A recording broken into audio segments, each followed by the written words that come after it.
question everything, trust nothing. It's your boys, Keeper and Crusader, and we have on a special guest today to bring some extra heat as we talk about the World Economic Forum. We have got the man, the myth, the legend, Mine Your Biz. Look at that. You're looking, listen, you look smart all the time, but now you're looking really smart. Got mathematical equations in the sunglasses, bruh. It's crazy. We don't even try. It just happens, right? It's just floating all around us. Hey, appreciate you having me back on, and especially for this very special episode, right? Very, very special episode. Anytime we can talk about some of the machinations of all these crazy people trying to set a global agenda, count me in. Yeah, no, we're super excited to have you here. We definitely are going to go hard today. So smash the likes if you haven't already. If you're in the live chat on mobile, X out real quick, hit the like, come back, and let's have some fun. Well, before we dive into the fun that is the World Economic Forum today, let's take a little peek at the markets. This episode, as always, is brought to you by Danger Close Alpha. Jump in, dangerclosealpha.com. Get involved in our NFT drop. We've got, I think, around 13 or 1,400 left, and they're 0.01 each, and you have the opportunity to win 5 ETH. So get involved. Let's take a look. All right, cool. So the global market cap is at 1.03 trillion with a T dollars. That's down. It's the first time we've seen red recently. Down 1.92%. Bitcoin. I talked to you about that 23 number yesterday, and I said it was going to be important. We're apparently not holding it as of right now. We're at 22,909. And ETH not holding 1,600. Those seem to be where we kind of are flirting with. So we're down 2.75% on ETH. Down through the rest of the top 10, BNB is still holding above that 300 number. XRP fam put them up, down 2.44% as well, down at 41 cents. And then rounding out the top 10, we got Cardano, Dogecoin, and I can't believe it that they snuck back into the top 10 recently, but Solana. They must have not had any outages recently, and so there they are. I'm going to take a wild guess at number 11, Polygon, and actually Polkadot will probably make a run too, but I'm going to guess Polygon Matic will run up these charts rather quickly as we move into this next run. Just a thought. I don't know. All right, cool. So, Crusader, you wanting to run a little TA? You want to dive right in? What are your thoughts? No, there's not much TA, right? It's the same thing we've talked about before, right? We hit that resistance here at about 23. We're coming back down. We're cooling off, right? We had this massive pump recently, so it's only a matter of time that we might take a few days off here in the red to cool off and maybe make that test for 24, 25. If we do break those levels and flip them to support, then we're looking forward to, maybe things shifting a little bit higher. But until then, it's a cool off and possibly even lower to below 20. Okay. Good to know. Be paying attention for that. If you guys are trading, as always, use risk management. We're not ever here to give you financial advice, so be careful out there. It can get crazy. I do want to say tonight, what are we doing? 9 o'clock, Crusader? Yes, sir. 9 o'clock Eastern time. So 9 o'clock Eastern for a Twitter space. I think that information didn't get out as it was supposed to yesterday on time, so we apologize for that. But 9 o'clock Eastern tonight, we're going to be diving in the financial crisis. We're going to be talking about the debt ceiling and what is happening this evening with the debt ceiling, some of the effects of that. And then part 2 will be, all right, how are we going to solve it? What are we going to do? So make sure to jump in and get involved with that. Shout out to chat. We got Karen, Satoshi, unforgettable name. Who else we got in here? We got the Secret Soul Society. I'd love to know who's behind that name. I don't think Crusader even knows, and he's the founder of the Secret Soul Society. Do you know who it is? No, dude, I don't know who it is. I want to know who it is. Chat, dox your boy, Secret Soul Society, your boy or your girl. I want them doxed in the chat right now. We need to know who it is. So the first person to dox can't dox yourself. First person to dox Secret Soul Society is getting an NFT today. That's what I want to tell you. So I want to know who it is. You guys need to set a board like that, almost like Mortal Kombat instead of fatality. Doxed, right? Like, you could do it. You have the technology, Keeper. Fatality. Keeper wins. All right. Let's get into it. Paper planes, good afternoon. All right, cool. So let's talk the World Economic Forum. For those of you that haven't been paying any attention, you should be. There was a meeting, I believe, was it last week or the week before? Let's see, what's the date today? Like the 24th. So I think it was last week in Davos, Switzerland, where all of supposedly these great minds from these huge, massive corporations, institutions, companies, whatever you want to call them, get together and have a little powwow.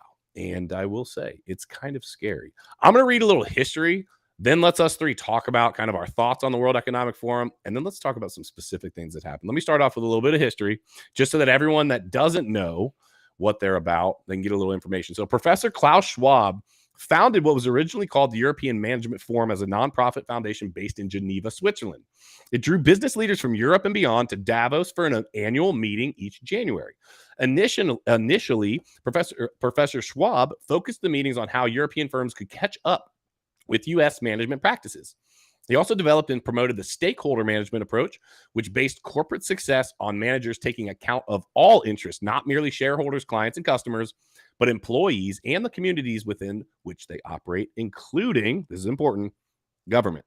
So Professor Schwab's vision for what they would become, the World Economic Forum, grew steadily as a result of achieving, quote, milestones. Events in 1973, namely the collapse of Bretton Woods, fixed exchange rate mechanism, and the Arab-Israeli War, saw the annual meeting expand its focus from management to economic and social issues.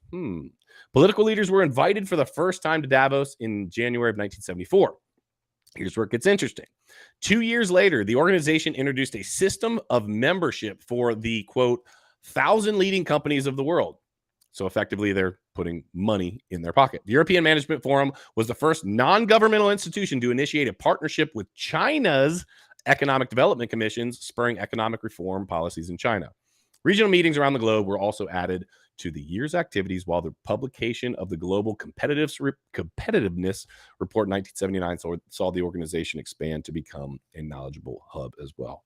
All right, so whole lot of hoopla we're hearing about with the World Economic Forum. I guess I'll kick it off with you, Crusader. What's your initial thoughts on the World Economic Forum? You for it, against it? What does it do? What are they about? What are your thoughts? So I'm all about peace and love, right? And foundationally, when they were created, or when you think about something like that, it's like, okay, rich, powerful people coming together to think about the betterment of the world, right? And working for better solutions. What could possibly go wrong there? Or how could I be possibly against that?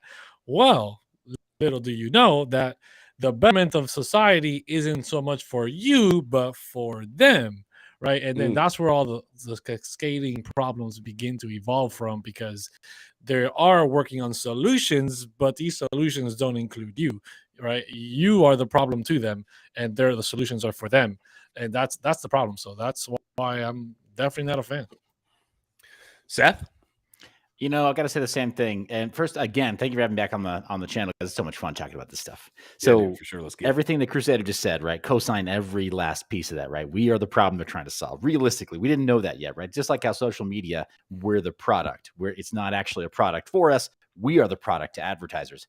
With the World Economic Forum, we are not the we're not the intended recipients of the cleansing of the world's ills. We are the disease, right? They're trying to clean the world of us, right? All these broke, all these broke, uneducated, stupid people that can't possibly hope to compete with their ability to control the masses, right? So here's the thing: if you have privilege already, if you have status already, if you are already like have your future secure because you're in political circles, chances are pretty good that you are actually who they're trying to help, like Crusader was saying. So think also about like starting with these good intentions. We what did it say about the road, about good intentions and how they paved the road? Something about like, the road to hell is paved with good intentions. There you go. And so that's the problem with these guys starting out the way they did. Guess who else started out with the best of intentions trying to uplift humanity? A little group called the Children of God. Oh, I was going to say the Nazis. We'll bring it closer to home. Hey, Godwin's law. We already violated it. Don't mention the H word. Don't mention their leader just yet, right? So, but as far as this group, the Children of God, most people know their leader, Charles Manson, right? We didn't know he was a problem for a while. They all talked about peace and love and hippy dippy live on our commune until all of a sudden they were like sending out little death squads that were literally wearing little peace symbols, right? So it can start off sounding really, really good until the leadership just decides that you are an undesirable element, right? Or that you are a deplorable. Remember how they were already starting to prime us with that one a couple of years back? Yeah, it's all related. All of it is related. And it's not so much that like using that term deplorable means that they're definitely out for some globalist agenda as much as that is language that is designed to make part of the population insufferable, right? Make you part of the others, right? What is it Hotel Rwanda, right? As the Hutu and the Tutsi tribe were starting to like get really nasty, right? People were busting out the machetes and they took over the airwaves. They started calling the other people, the other group, not people, not cousins, right? Not members of your family. They called them cockroaches. So it starts with the language. And I think what's going on in Davos, like they haven't started calling us that yet, but it is very obvious by the fact that they're gathering and talking about all these solutions that we don't really have a part in, that it's only a matter of time. Yeah. And, well said for sure. There's so many parallels that can be drawn in the society that we live in today. Like what they're trying to do effectively, they've talked about this, is that, and this is from Klaus Schwab himself. He says that there are 90% too many people on planet Earth. Okay. Some quick math. There's 7 billion people on Earth. He's effectively saying, right, that 6.3 billion people need to be eradicated. Just let sink in for a second. Just think about it, right? The way the world, like we were talking about earlier, the way the world is moving, right? Moving towards technology, towards automation, right? All these people that are here for a job, people complaining that they don't have a job, right? People that are being assisted governmentally through money, this and that. All those problems go away when you get rid of that 90%, right? Because everything else gets replaced with automation, robots, things that don't complain and don't need anything but a little bit of oil and a little wrench screw every once in a while, right? And then when you're obsolete, they just get rid of you. That's it. Just move on to continue building, and they're working towards them, right? Those robots and automation is going to benefit them, and they don't have to pay employees. Yeah, for sure. So then, my question would be, assuming that indeed is what they think, and I believe that you are correct. They do talk down towards anyone that is not part of the group, right? Not part of the club. If you're not invited to the club, then you are a deplorable. You are other than. You are not a necessity to the world that we live in today and pressing society forward. Part of the problem is that it's done in the name of these. I'm trying to think of a good word for it. They basically have these. There's a great word for it, and it's I'm missing it right now. They have these idealistic like views that they put out there, as if they are like, for example, right now, what's one of the hot topics? Climate change, right? And so they are hammering on the fact that all of these terrible, awful things that the deplorable 90% are doing to our world today, right? What they're not telling you is that the 10% of people who effectively control the world, and it's probably a much smaller number than that, but we'll just give it that number because that's how many people they want to stay actually on planet Earth, are causing as much, if not a lot more destruction to our Earth, theoretically. They talk about doing things like electric vehicles. Well, then I would pose the question, why was Elon Musk not in Davos? And we're going to get into that here in a little bit. The electric vehicle, thing, if we touch on that, we talk about the batteries that are mined by slave labor over in Africa, and they're literally, the lithium mines are absolutely deplorable conditions.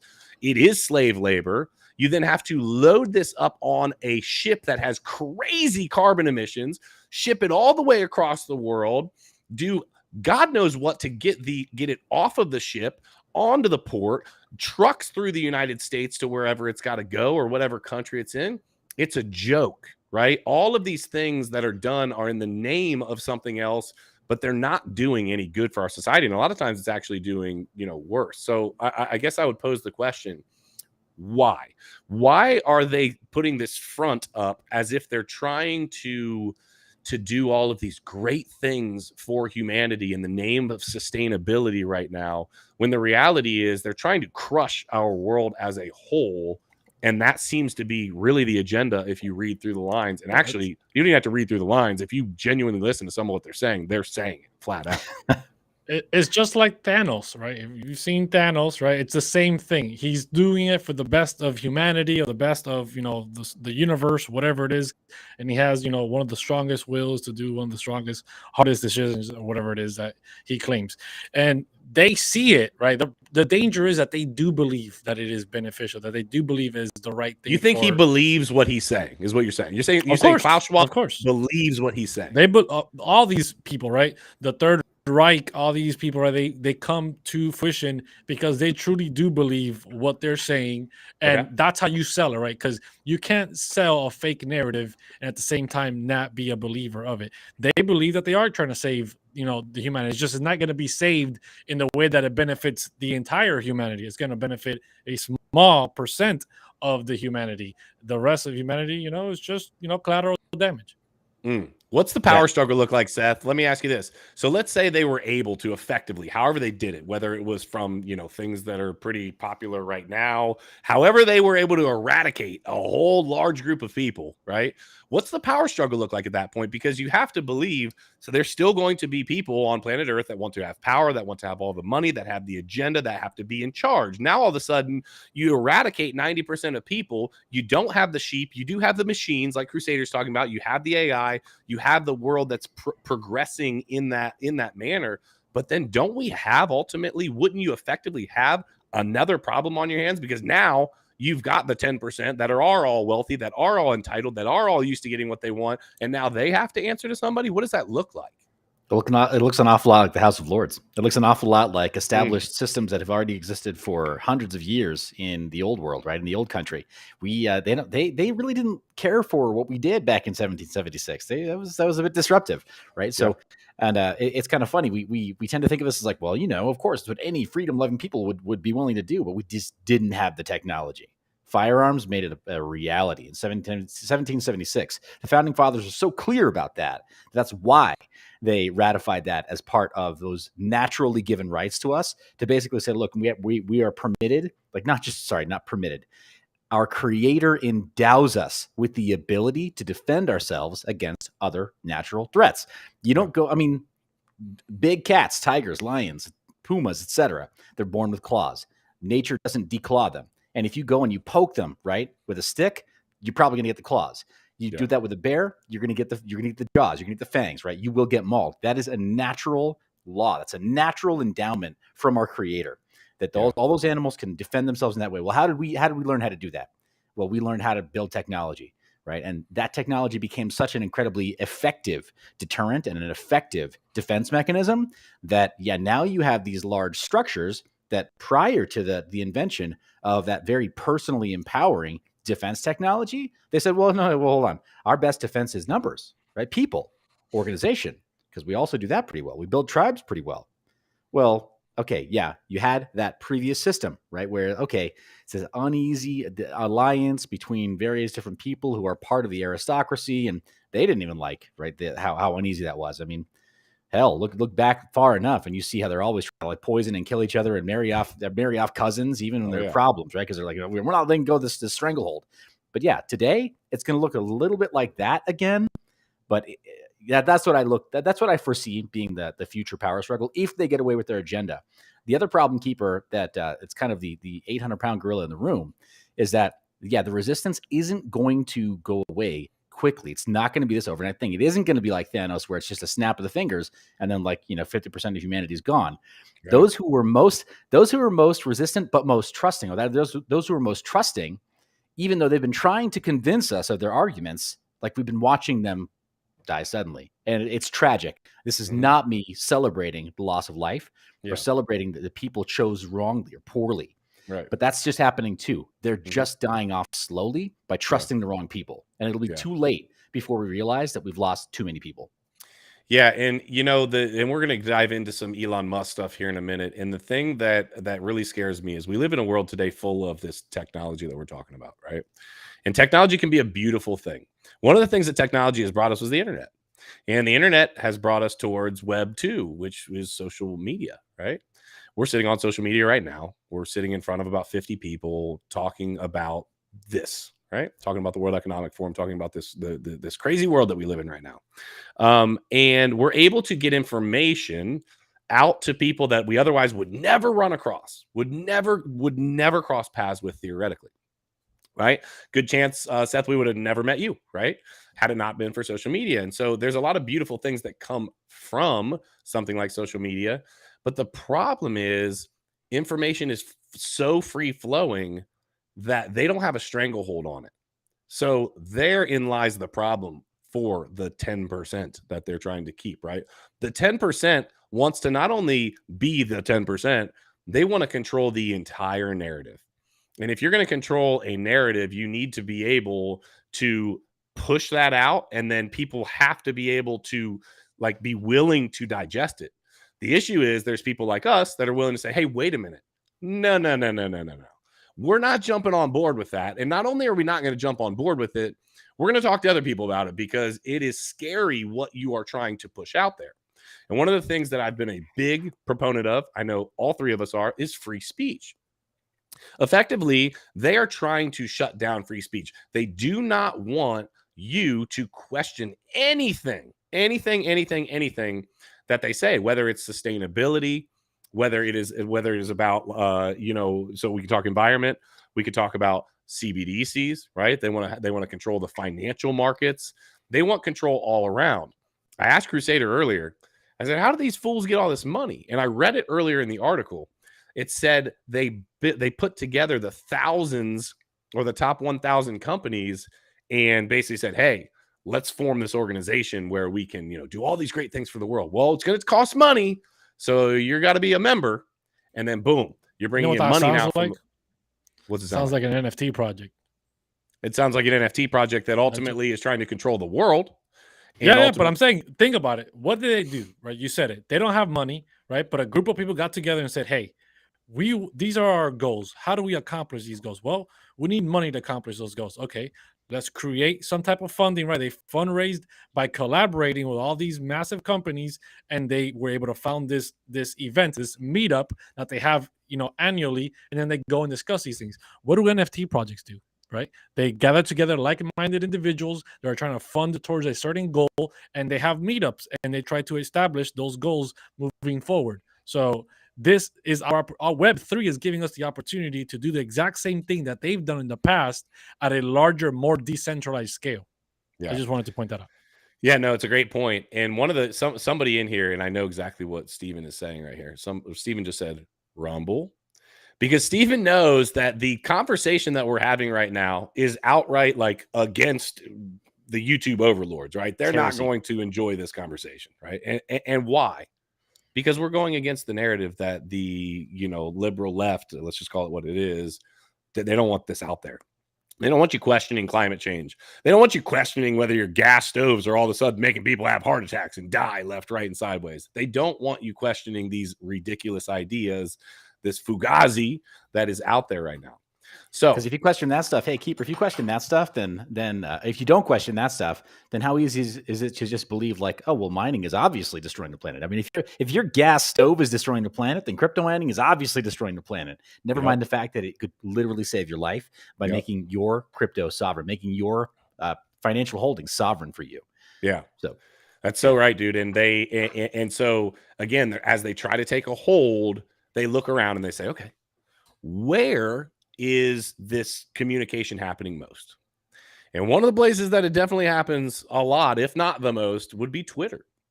Now, in comes the boy Elon Musk, right? People can argue all day long whether he's good, bad, or indifferent for society. For each and every person in this chat probably has maybe a little bit different feel for Elon Musk, whether he's doing good things, bad things, whatever the case may be. But what he is doing, or at least he says he's doing, and I've seen it in multiple different instances, is willing to fight for the average person and their ability to have at a minimum some free speech. Now, is he a multi-billionaire, one of the biggest capitalists on planet Earth? Yeah, absolutely. Is he trying to do some wild things with technology? Absolutely. Do I love the idea that he's talking about putting chips in people's brain? Does that sound to me like something I've read in the Bible? Yeah, absolutely. Like there's things that I don't love that could point towards him maybe not being this great savior of the world. But one of the things that he's fighting for is free speech. And we talk about free speech all the time. The fact that we have to even question that we can have this conversation on YouTube, the fact that we might get demonetized for having this conversation on YouTube is a sad state of affairs. And so check this out. I'm going to pull this article real quick. pull this up here right quick. And let's talk about what they're saying, because Elon Musk is a problem for the World Economic Forum. And he is not willing to back down, and he's not being shy about it. It says the time of the Wild West is over. Vera Jourova warns Elon Musk's Twitter from Davos. It says the time of the Wild West is over. So she says, zoom into that. What's that? Oh, sorry. My bad. Zoom in. Time of the Wild West is over. She is the European Commission's Vice President for Values and Transparency. Her name is Vera Jourova. She was speaking at the World Economic Forum in Davos on Wednesday, and she said that the platform, she's talking about Twitter, would face sanctions if it didn't comply with new EU online regulations. Now, this gets interesting. They asked if the bloc had enough clout to make big platforms like Twitter comply with the new laws, which aim to create, quote, safer digital spaces. She said that there was, quote, nothing stronger than legislation in force. We have the Digital Services Act. That's the DSA. We will have the Code of Practice as a part of this legislation. So after Mr. Musk took over Twitter with his, quote, freedom of speech absolutism, we are the protectors of freedom of speech as well. This gets scary. But at the same time, we cannot accept, for instance, illegal content online and so on. So our message was clear. We have rules which have to be complied with. Otherwise, there will be sanctions. Now, they push back and they basically say, hey, listen, are sanctions going to be enough? They ask the legislation. She says legislation was never the only option. I've worked with platforms with the big boys and girls sometimes already for several years. And for me, legislation was never the only option. How to push them to do some things? We had some gentlemen's agreements, like the Code of Conduct Against Hate Speech. And she basically says, I always combine some decent communication discussion for testifying how far we can go into the framework and some sort of social responsibility. What does this say? Let me ask both of you. When you hear this article, when you read this article, when you see this article, what does this say if you were to say, hey, break this down for me? What are you reading if you're reading in between the lines? Basically, what I see is it's just saying, we are the protectors. We are the ones that enforce the rules, and we say what's freedom of speech and what's not. And we're going to make sure that, Elon Musk plays by our rules and not, having this true level of freedom that you can just say whatever you want and, speak truths and drop, Twitter files and talk about certain things we don't want you talking about. Right. And we're going to make it happen, whether it's legally or, not legally. Yeah, no, same. I think that's co-sign what Crusader just mentioned there, as far as it being it's a huge culture shock. First off, right? We have the First Amendment here. So again, these are not rights that are being granted by our government as Americans. By the way, if anybody in your audience has any confusion about that, these are not rights granted by our government. They are protected by our government because you are born naturally into this world. Whether you choose to believe that is through the providence of a supreme creator or otherwise, they are natural rights that you inherit upon birth, that the moment you form your vocal cords and you stop saying goo goo gaga and you start saying things, that you're allowed to say what you want and let the consequences follow. And these folks apparently either didn't get that memo, or they're still part of the Good Old Boys Club from the House of Lords, like we mentioned before, or from the old world. And they still don't like what we did in 1776. So yeah, I see it as all being connected. They don't care for the American way of thinking. And even Americans have brainwashed a lot of Americans into believing that it's somehow dangerous. And then worse still, ironically, dangerous to our democracy for us to be able to just say what we want, let the consequences follow, including a little bit of heated debate. Yeah. A little bit of heated debate never hurt anyone. It's supposed to be how we get all these great ideas, is by letting the ideas duke it out. Yep. So yeah, I think that it's largely that you're supposed you're supposed to be able to hear two different sides. And part of the problem in today's world is that these elites are trying to only want you hearing one side. And they have a power that is cancel culture.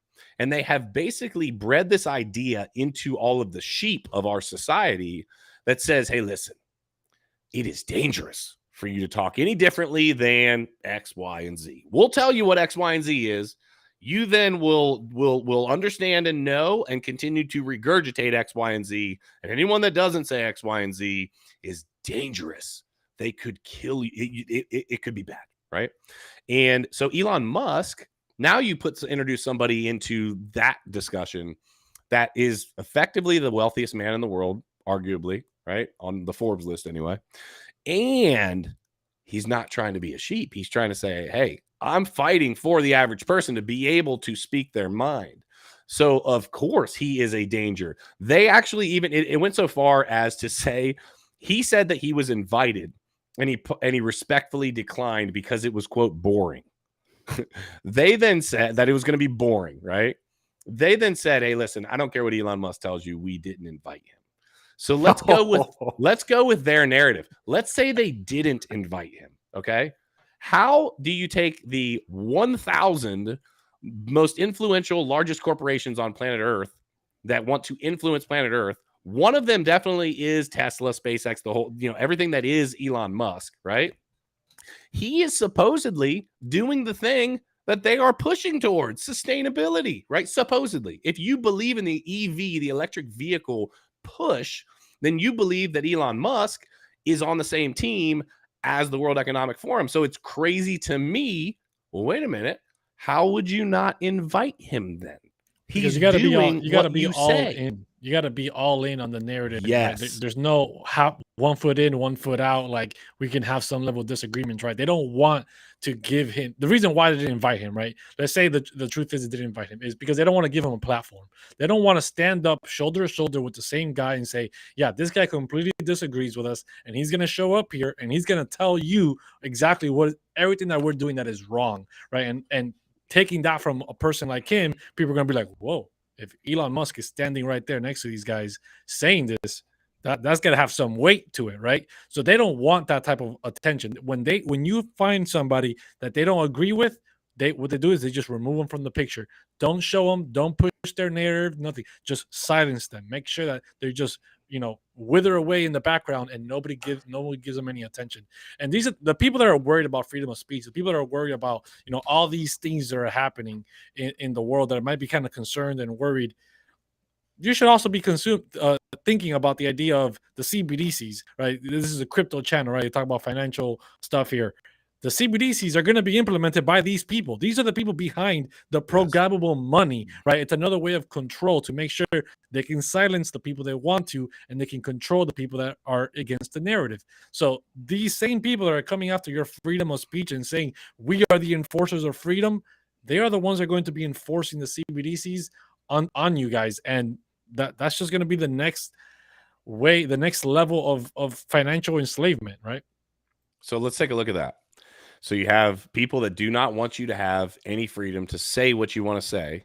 You then have to take the next step, the next, conscious step that says, well, if they don't want us to be able to even say what we want to say, are they going to allow us to buy what we want to buy? Are they going to allow us to be a part of any sort of groups or establishments or whatever because the reality is the moment we flip over to these CBDCs, we have effectively lost, we don't have privacy now. For any of you who have ever been talking in a room and then all of a sudden you get a Facebook notification about the company or something that you were just talking about, you don't have privacy anyway. So that's a joke, but whatever. Let's say your cell phone's not around, none of the Alexas are around or any of that. The moment we move over to a central bank digital currency, they now have effectively a full-on grip on your entire financial wherewithal.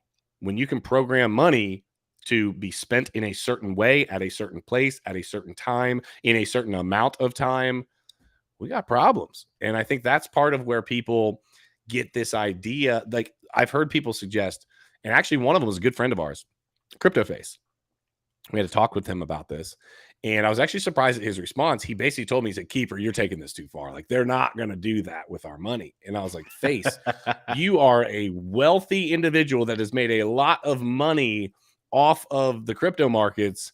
Do you think that they're going to continue to allow people to basically just fly their own flag, do their own thing? No, that's why they're pushing us towards this. It is their solution for control, flat out.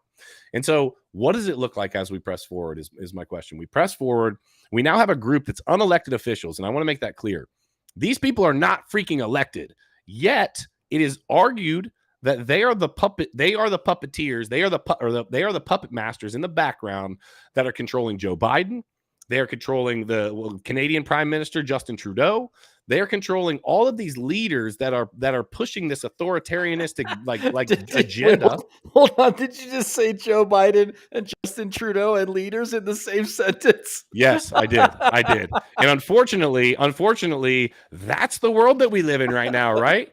It's crazy, right? It blows my mind. You've got one man who can't put together a sentence, who can't read a teleprompter, who arguably is conscious or not. I don't know.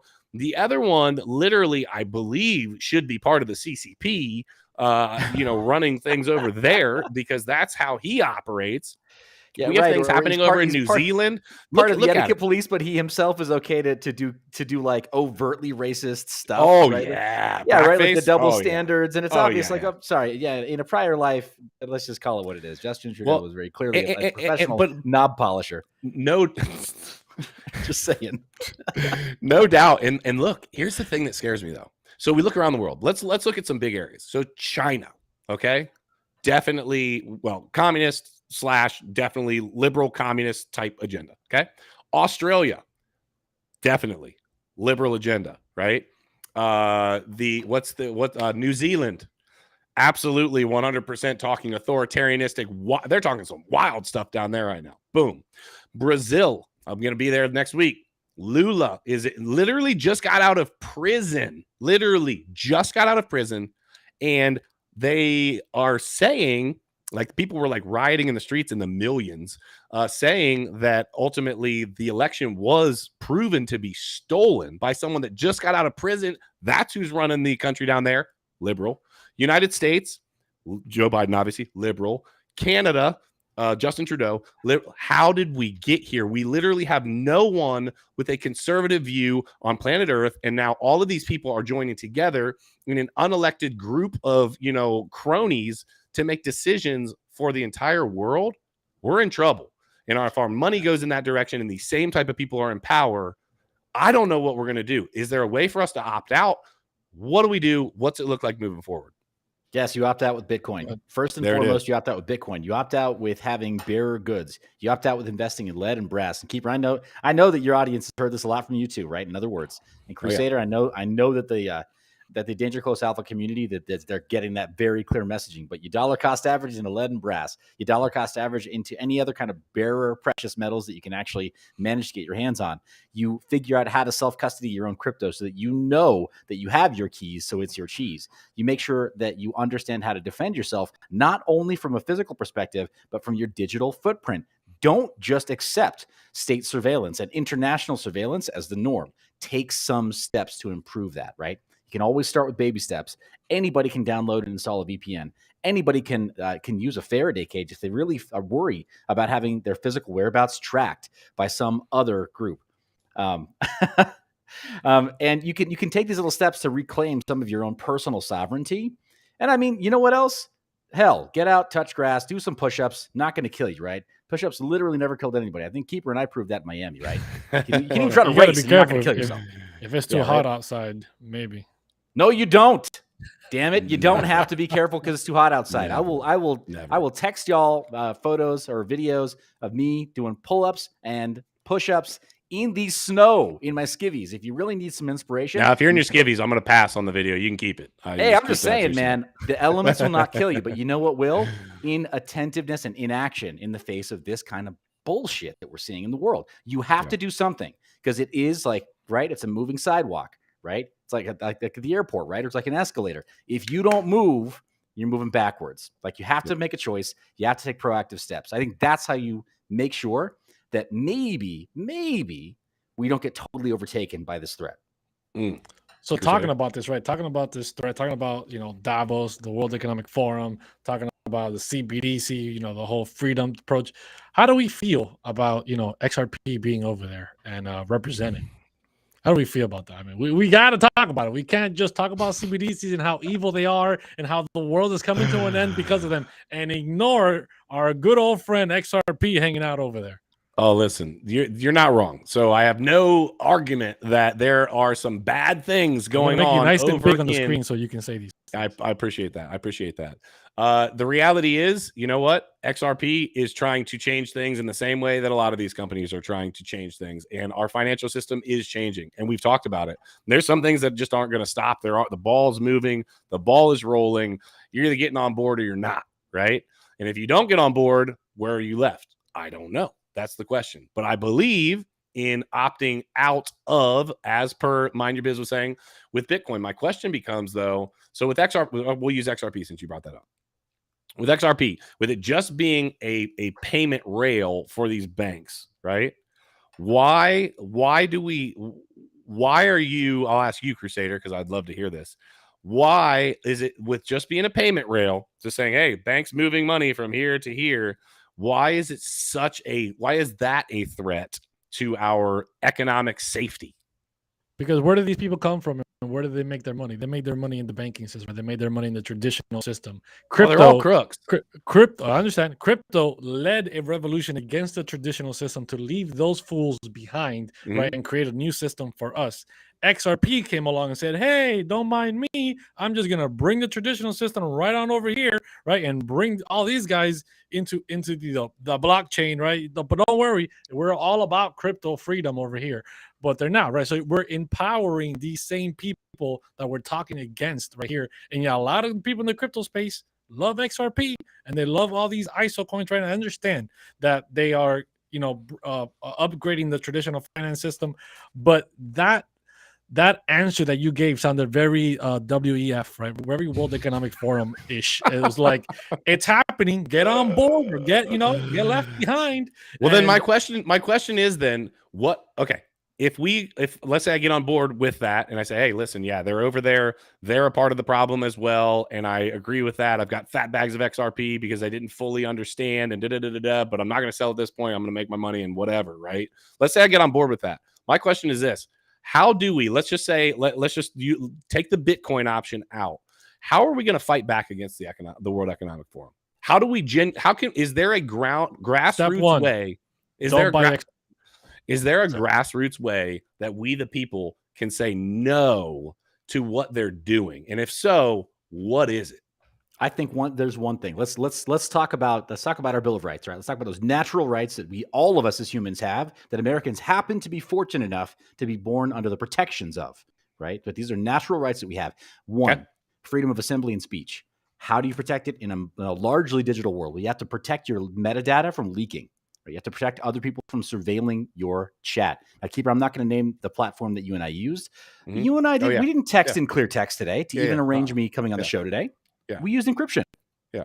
It's not legal. It's not illegal, right? It's perfectly legal to use right now. Protect your speech by knowing when you want something to be private communication, just one person to another, make it private. Ensure that it's private, right? Like, because if it's not private by default, then it's not private at all. Right? Metadata is going out somewhere else, and somebody somewhere is doing a dragnet to aggregate all of that, put it into a large data set that Black Hat people are trying to sell. It's last I think checked in, it was like 6 terabytes and counting of this huge data set that they're aggregating on a bunch of people. It goes into all that, right? So protect it. Use encryption. It's free, it's open source, and it is still legal in every major territory around the world. That's, I think, the number one step. That's the first thing that we do is if we want something to be private, ensure that it's private and learn what you have to make sure that it's private. So take back our ability to genuinely have privacy, because we don't have it in any type of way now. So if there's things that you can do, i.e. encrypted text messages, things like that. So like when you just texted me right now before, when you're like, hey, I don't want to see the human just skivvies, but you texted me, you're like, but actually I do. And I'm like, that's how I'm going to send them back. I'm going to send those photos of me and my skivvies to you using encrypted chat.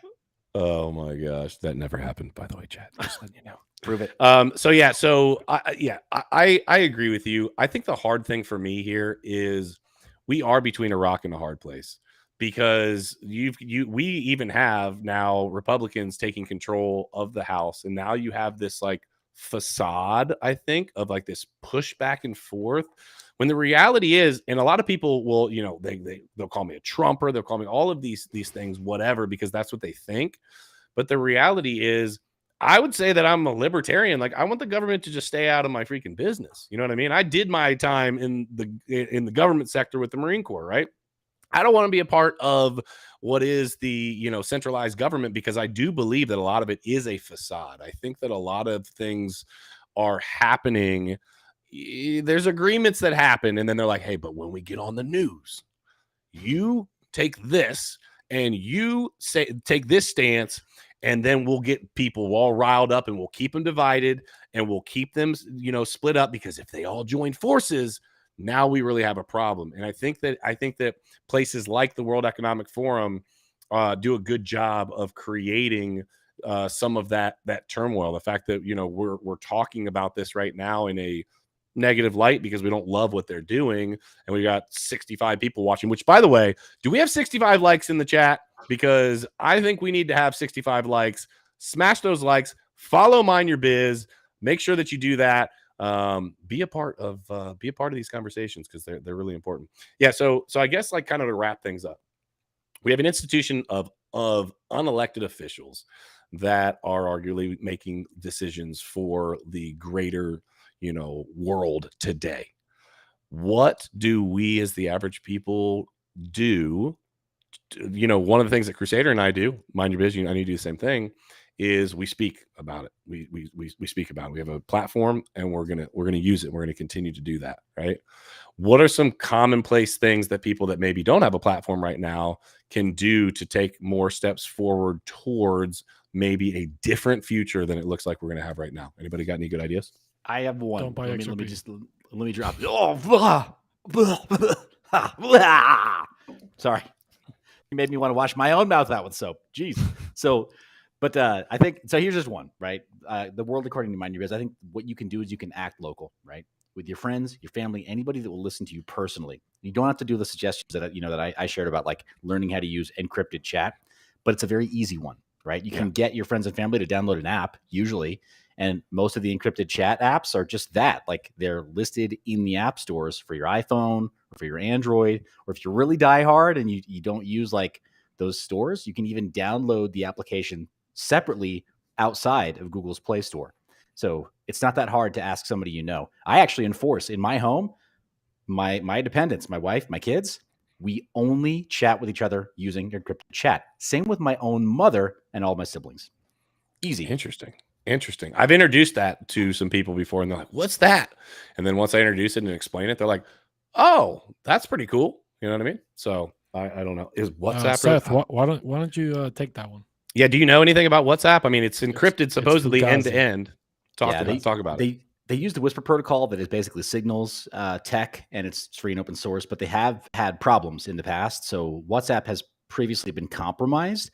Signal it's not perfect. It's not a perfect privacy like system, but it has been able to help them stay out of people's personal DMs while still tracking genuine crime, but making the cops work for it, right? When they have to, like, actually do work. When they think somebody is doing crime, they have to go prove that somebody is doing crime, instead of just saying, oh yeah, you're using encryption, so you must be doing crime. But yeah, WhatsApp has been known to be compromised in the past. It's not terrible, but it's not the best. Yeah. John, I see you asking to leave the chat open for a bit after the stream. I don't even think we can do that. Can we even do that? So he's asking if you can leave. I don't think we can, right? It cuts it off. So John, we would have done it for you, but we literally can't when we close the stream. Wait, doesn't Dangerous Alpha have a great Discord? Yeah, talk in the Discord, dude. That's a great idea. Jump into the Discord. If you're not in the Discord, Danger Close Alpha, fix that problem. DangerCloseAlpha.com. Boom, hit the little Discord link. It'll take you right in there. And John, you can have your conversation with anybody and everybody, including me, Crusader, and Mind Your Biz. So jump in there and we can talk about it. All right, Crypto Fam, we love you guys. We appreciate you for being here. Seth, again, thank you for coming on as always, brother. It's been great to have you on for the new year. We're going to continue to have you on because you rock as always. Anything you got going on, Seth, that you want to let the people know about? I mean, I've been working on my Substack, but they censored me on Substack. Really? I'm like 2 months in and they censored me. I'm like 2 months back on Substack. So I'm going to have to go to full self-publishing, but the email list, because what they can't shut down sounds old school. They can't shut down email and they can't shut down encrypted direct chat. So what's the best way for people to get a hold of you? Follow you on YouTube? What's it? YouTube for today, but I also have that backed up to Rumble and Odyssey, as does the 3D Second Amendment community. So, I mean, hey, that's a strong indicator for Odyssey right there. Okay. But yeah, primarily YouTube, and then I'm always active on Twitter. So we'll keep the convo going there as well. And of course, I do dip into the Discord because you guys have it's popping over there at the Danger Close Alpha. Well, we appreciate you for coming on, brother. Crusader, have a wonderful day. Crypto fam, we love you. You could be anywhere on a Wednesday, but you're hanging out with us, talking about the World Economic Forum. Listen, keep your eyes open. Things are happening out there, whether you like it or not. Let's try to opt into Bitcoin. Let's be a community of people that are saying no to the fugazi that is the US dollar. And if you want to talk more about that specifically, we're going to be talking about the debt ceiling tonight at 9 p.m. Eastern on a Twitter space. We're planning on having When Media with us. I think Blonde Broker is going to be there tonight. We're planning on having quite a few people there. Seth, you're obviously invited. We're going to be talking debt ceiling. We're going to be talking about the US dollar that is literally the biggest house of cards on planet Earth. So jump in there, 9 o'clock p.m. Eastern Standard Time. Well, we love you guys. Question everything. Trust nothing. And until next time, hodl like a top. We'll see you soon.